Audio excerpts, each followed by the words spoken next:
Time now to answer some of your business questions. Let's get our board of directors in here to help. Larry Broughton is a serial entrepreneur who is best known as the founder and CEO of Broughton Hotels, a boutique hotel group with locations around California and in Chicago. He is also author of the book Flashpoints for Achievers, Inspiring Messages That Bring Significant Results, a daily journal. And Riva Lasansky is the founder and CEO of Grow Biz Media, a custom content and media company that helps national marketers reach small business owners and helps entrepreneurs start and grow their companies. So great to see both of you guys. Good to see you again. All right, let's dive right in. The first question is about ways to expand your marketing. We've never done any online advertising. It's all been word of mouth, and we've been successful at it, but we want to take our business to the next level. So what would you recommend when we're just starting out doing online advertising? You do a ton of online advertising, Riva. You know this. Yes. What are your ideas? Well, the first thing, she said word of mouth. So is word of mouth actual word of mouth, or is she using social media for word of mouth? Because that's the best way to start when you're going online. It's free, it's cheap, in terms of, except for time. You have to invest some time in it. Right. And then you have to look at, do you want to do, is it pay-per-click? What are you trying to do? Are you trying to just reach a lot of people in terms of impressions? Are you trying to hone in on a specific audience? So you really have to create a marketing plan that really targets what your budget is, define your budget, and how you're going to best do it. Whether, I think niche sites, if you broadcast large, you're going to pay for people who have no interest in what you're doing. And if we just sort of narrow it down to where you can advertise, you can do SEO, right? You can go on Facebook and target people that way. You could do some sort of, there's a design company, a retail store. You could have some sort of content deal. Absolutely.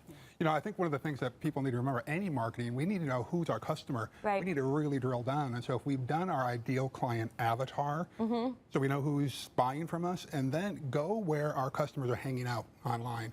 Go to forums where they are. What magazines, what websites are they reading, and advertise there. We need to go right to them. I've seen so many people, small businesses, waste money that they can't afford to lose by just doing this shotgun approach that Riva's talking about. So we really need to niche this thing down. Right. Okay, great. Next up, we have a question about competing against the big guys. How do you compete with a much larger company, even though you're a small company and you know you can do it better?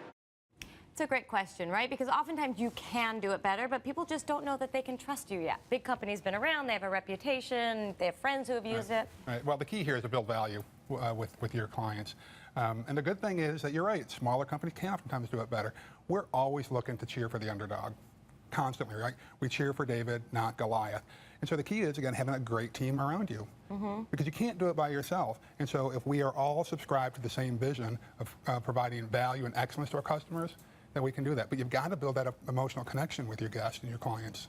Well, I think once you do it, right, then you have the trust, then you have word of mouth, and people will spread the word. But in the beginning where you don't have that yet, right, and you're trying to get someone to hire you instead of an established company. I think if you go in and because you can relate to that person, they're a small business, you're a small business, and if you underscore that, like we understand what you're going through, and we're going to give you better, more personalized service. You're not just, a cipher to us. You're a real person, a real business, and we're going to help you. And do what he said, create that emotional attachment. So it's more than sort of an unemotional business transaction, and you're almost saying, hey, we're going to take care of you, nurturing. Think also, though, somehow you need to mitigate the risk for them, right? Maybe it's not the boss who's making the decision, right? I know if I tell my boss I'm working with these guys, nobody's going to ask me any questions. But if I tell them I'm working with some unknown small company, then if it fails, it's on me. Well, I think that any relationship really needs to be a collaborative effort. Those ones that are most successful is a collaboration. So if we go in and say, hey, let's co-create what the end goal is here, let's do this together. How many big companies do that? Sit down with a potential client and say, hey, let's do this together. Usually it's, here's my product, here's my service, and you must subscribe to this. But when you go in with the intention of, let's co-create the end result here, don't we all want that in life?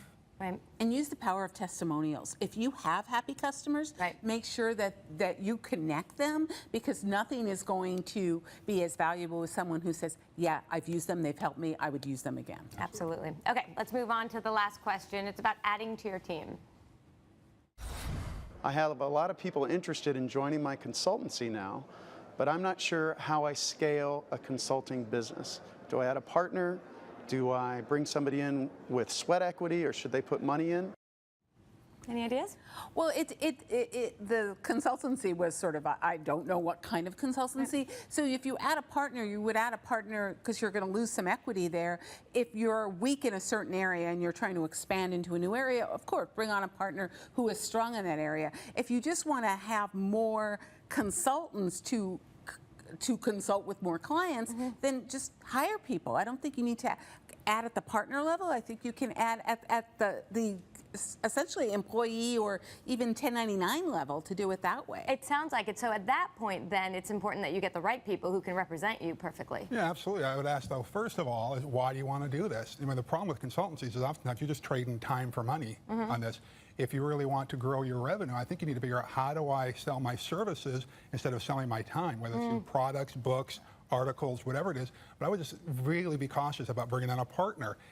I have made these mistakes with partners before, so I'm going to recommend date somebody first before you jump into the business bed with them. Make sure that you share the same core values, and as Reva was saying, make sure that your strengths complement each other and your weaknesses augment each other as well. But go through a formal dating process. Do some joint venture projects together first before you ever form a partnership. You know, I can't tell you how many people I talked to who brought on a partner, said we talked about it for months, we share the same values, everything's good.